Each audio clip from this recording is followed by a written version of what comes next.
मध्य प्रदेश का सबसे बड़ा विस्थापन मोरवा का सिंगरौली क्षेत्र में एनसीएल नॉर्दर्न कोलफील्ड्स लिमिटेड द्वारा चलाया जा रहा विस्थापन परियोजना मध्य प्रदेश के सबसे बड़े विस्थापन प्रयासों में से एक माना जा रहा है।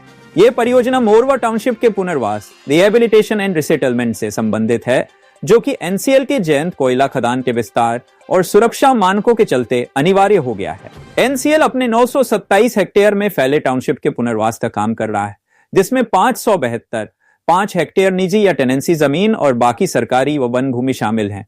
इस परियोजना से लगभग 30,000 परिवारों और 22,000 से अधिक घरों का विस्थापन तय है।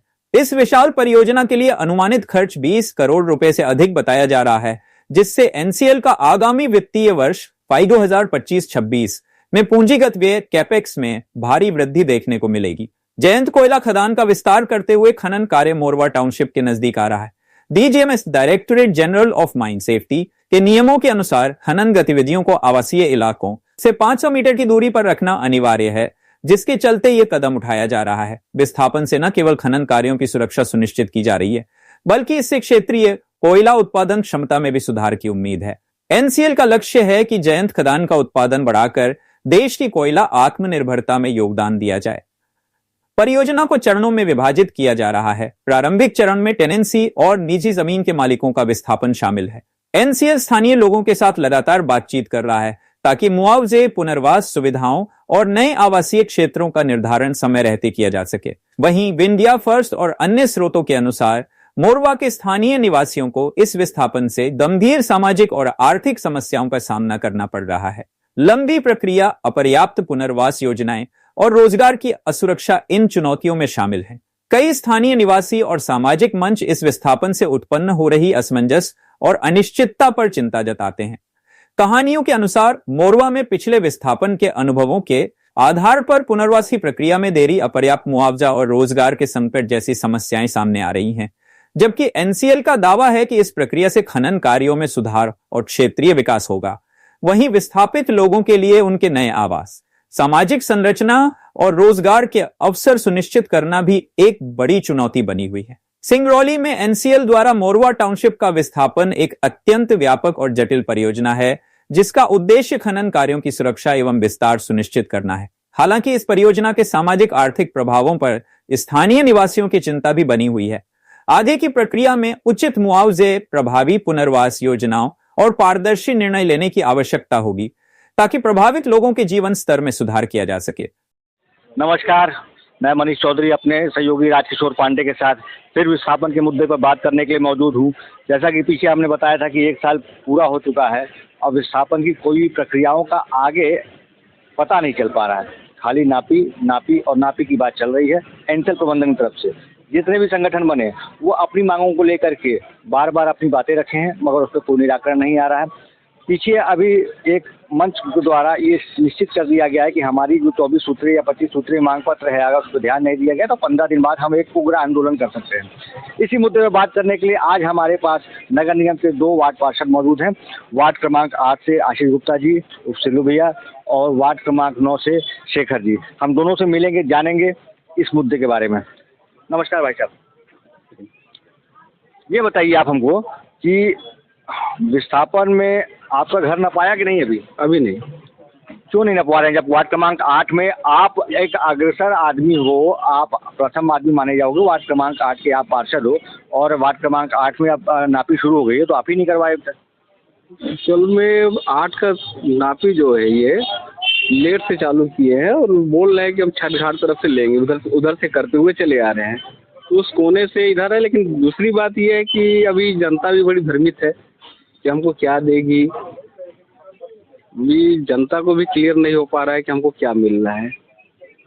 पीछे एक ये हमें बताइए, आप दोनों ही आदमी यहाँ मौजूद हैं, पीछे ये बात सवाल उठी थी कि इस नापी प्रक्रिया में एनसीएल की टीम, टिस की टीम और जिला प्रशासन की टीम संयुक्त रूप से काम करके नापी करेगी, परंतु वो चीज़ हो नहीं पाया। अब ये खुद कहते दिख रहे हैं कि अगर कोई आपसे पैसे की डिमांड कर रहा है टीम से तो आप इस नंबर पर सूचित करो। मतलब कहीं ना कहीं विश्वसनीयता तो उसमें भी खत्म है। देखिए, इस विस्थापन को बड़ा करीब से हम लोग देख रहे हैं, क्योंकि ये जो तकलीफ है वो हम सब महसूस कर सकते हैं। यहाँ के नगरवासी,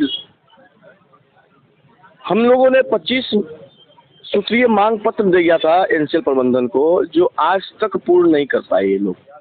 वजह क्या है? कहीं ना कहीं इनके अंदर मन में चोट छुपा हुआ है और नापी की प्रक्रिया में भी भूसा खाता है। कैसा भूसा खाता है? नापी करने जाते हैं तो एक आदमी डराता है उसमें से और दूसरा आदमी कहता है कि ठीक है ठीक है ठीक है, मैं नापी कराता हूँ, कुछ पैसा ले लेता है और नापी कराता है पैसा लेके, जिसका प्रमाण मेरे पास है। मैं किसी दिन सीएमडी साहब के पास जाऊंगा, दो लोगों का मैं प्रमाण भी दूंगा कि ये लोग पैसा लेके नापी करते हैं, डरा के नापी कराते हैं। नहीं, आपके वार्ड क्रमांक 9 में तो लगभग नापी हो चुकी है, कई घर अभी भी बचे होंगे। हाँ, पर अगर आपको इस चीज़ की पूरी विश्वसनीयता है कि ये पैसे की डिमांड की जा रही है, इसमें भी धांधलेबाजी की जा रही है, तो इसका विरोध आप क्यों नहीं कर रहे? विरोध करेंगे, हमारी पूरी टीम विरोध के लिए तैयार है। आने वाले समय में हम लोग एक बहुत से बड़ा धरना प्रदर्शन करने जा रहे हैं। मतलब ये जो आपने एक पत्र जारी करके ये चीज़ें बताई है कि अगर हमारी मांग पत्र पे आगे कार्रवाई नहीं हुई तो हम एक आंदोलन करेंगे। हम नगर निगम से नगर निगम में बसना चाहते हैं। ये मेरा मानना था कि हम नगर निगम से हम पंचायत में जाना नहीं चाहते हैं। हमें जमीन मुहैया कराया जाए। हम 25 लाख नहीं लेते हैं। 25 की तो वो बात ही नहीं कर रहे हैं, वो तो 15 पे ही अटके हुए हैं। वो तो 15 पर अटके हुए हैं। हमसे तो 25 मांगा कि ठीक है, जमीन नहीं दे पाते हो 25। आज के डेट में अगर बैठन में हम कहीं बसना चाहेंगे तो क्या मुझे 5 लाख रुपए डिसमिल जमीन मिलेगा? नहीं। आज से 10 लाख रुपए 15 लाख रुपए डिसमिल जमीन है। ये स्थिति है हमारे। ये एक बड़ी विडंबना है, क्योंकि जब से एनसीएल से यहाँ कोल उत्खनन शुरू हुआ, यहाँ पे लोगों को बसाया गया, यहाँ उनका दोहन किया गया। दोहन नहीं कहा जाएगा, क्योंकि 30 साल बाद अब यहाँ से जब इसको उजाड़ा जाएगा तो एनसीएल तो अपना निगम क्षेत्र के जिला मुख्यालय बैठन में जाकर के अपनी पूरी कार्रवाई करेगा या अपने पूरे अधिकारियों को बसाएगा या अपना हेड मुख्यालय ले जाएगा। परंतु यहाँ के लोग जो एनसीएल के उसमें रहवासी रह चुके हैं या उनके साथ रह चुके हैं, 30 साल तक रहने के बाद उन्हें एक पैसा दे करके छोड़ दिया जाएगा। क्या इसे आप उचित मानते हैं? नहीं, हमारे नज़र में देखिए यहाँ सिंगरौली वालों के साथ बहुत बड़ा धोखा मानिए, क्योंकि यहाँ पे लगभग जितने दुकानदार हैं, क्या उनको नौकरी देगी क्या सरकार? एनसीएल आप विस्थापन करके छोड़ दे रहे हो, वो कहाँ बिजनेस करने जाएंगे? एक छोटे से ठेले में, एक पान की गुमती में, एक चाय के दुकान पे छोटे छोटे दुकानदार एक अपना धंधा करके अपनी जो है पूरे घर की आजीविका चला लेते हैं। ये तो एक अलग मुद्दा हुआ। हमारे कहने का मतलब अभी तो मेन मुद्दा ये है कि हम आपके साथ वैसे सहयोग से एनसीएल यहाँ पे शहर बसाया, लोगों की आजीविका एक दूसरे से पूरक के तौर पे चलती रही, मगर आप अब हमको छोड़ करके वहाँ मुख्यालय बस जाओगे और हमें 10-15 लाख रुपए दे करके बोलोगे भाई आपको जहाँ जाना जाओ। क्या ये उचित है? एकदम उचित नहीं है, क्योंकि जहाँ एनसीएल का हेडक्वार्टर जाए वहीं हमें बसाए। क्योंकि आज जो बसाहट है किसके कारण है? एनसीएल मुख्यालय के कारण बसाहट है। आज हमारी रोजी रोटी तमाम लोगों की चल रही है, एनसीएल बसाहट के कारण ही चल रही है। इसलिए एनसीएल को ये सोचना होगा और कि जहां हम जाएं वहां अपने लोगों को लेके जाएं, नहीं तो ये मानवाधिकार के तहत ये हनन का कार्य होगा। कहीं ना कहीं अगर मेरे से पूछा जाए तो मैं भी आप लोगों की एक कमी के तौर पे देखता हूं, क्योंकि मैं एक चीज़ अगर मुझे याद आ रही है, पीछे आप लोग महापौर के साथ मिलकर जा करके एनसीएल में अपनी एक मांग पत्र भी दिए थे कि इस पूरी नापी प्रक्रिया में हमें पूरी पारदर्शिता दिखाई जाए और पार्षदों को शामिल किया जाए, मगर नहीं किया गया। 6 से 8 महीने बीत चुके हैं, इस पर आप लोगों ने दोबारा कोई चीज़ नहीं की। देखिए, दोबारा गया था आदमी।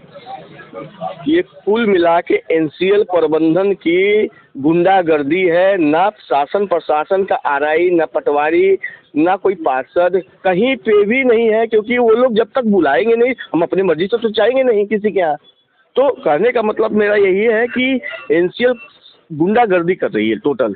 दूसरी चीज़ की, जहाँ महापौर और नगर निगम की बात है, तो हम लोगों ने एक प्रयास किया है कि यहाँ खिरवा, परसाली, कुशवई, कठास, इन जगहों पे हम कुछ ऐसा पहले से करके चले जिससे कि हमारी बसाहट इधर उधर ना भटके। तो हम लोगों ने 20 एकड़ ज़मीन है, उसमें एलआईजी, एमआईजी, एचआईजी के लिए प्रस्ताव दिया है।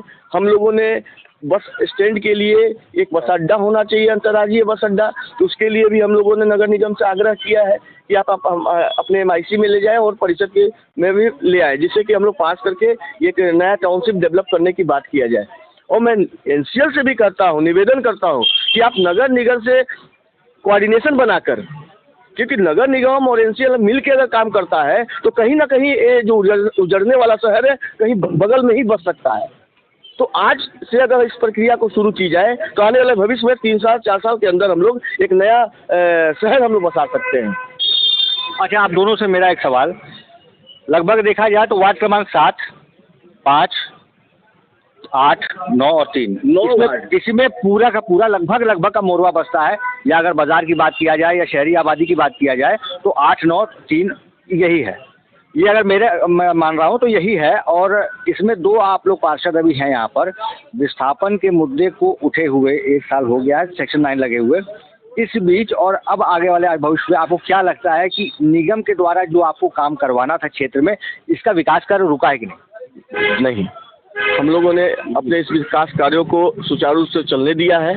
जहां नाली की आवश्यकता है नाली भी बन रही है, जहां रोड की आवश्यकता है रोड भी बन रही है, साफ सफाई की व्यवस्था साफ सफाई भी प्रत्येक दिन हो रहा है, और जहां बिजली की बात है पानी की बात है सब चीज़ हो रहा है। क्योंकि हम लोगों ने रोका नहीं है इस सब चीज़ों को, क्योंकि हम जब तक जनता यहाँ रहेगी तब तक उसके मूलभूत आवश्यकताओं को हम पूरा करने के लिए वचनबद्ध भी है और प्रतिबद्ध भी है।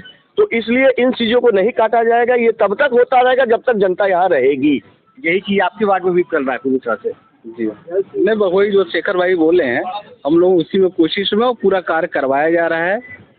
जितने विकास की जनता की आवश्यकता कोई चीज़ है उसमें हमारे नगर निगम से तो कोई रोक नहीं है। अंत में आखिरी सवाल, आपके द्वारा पत्र जारी किया गया 15 दिन बाद, अगर आप लोग क्या करने वाले? अगर 15 दिन के अंदर हमारी मांगों को एनसीएल प्रबंधन नहीं मानती है तो हम एक उग्र आंदोलन की तैयारी कर रहे हैं। हम लोग एक उग्र आंदोलन के लिए बाध्य होंगे और एनसीएल प्रबंधन को झुका देंगे। उग्र आंदोलन कैसा करेंगे? पिछली बार तो आप लोग जिला एनसीएल मुख्यालय के सामने बैठ करके 8 घंटे 10 घंटे धरना प्रदर्शन चला था ज्ञापन सौंपे थे।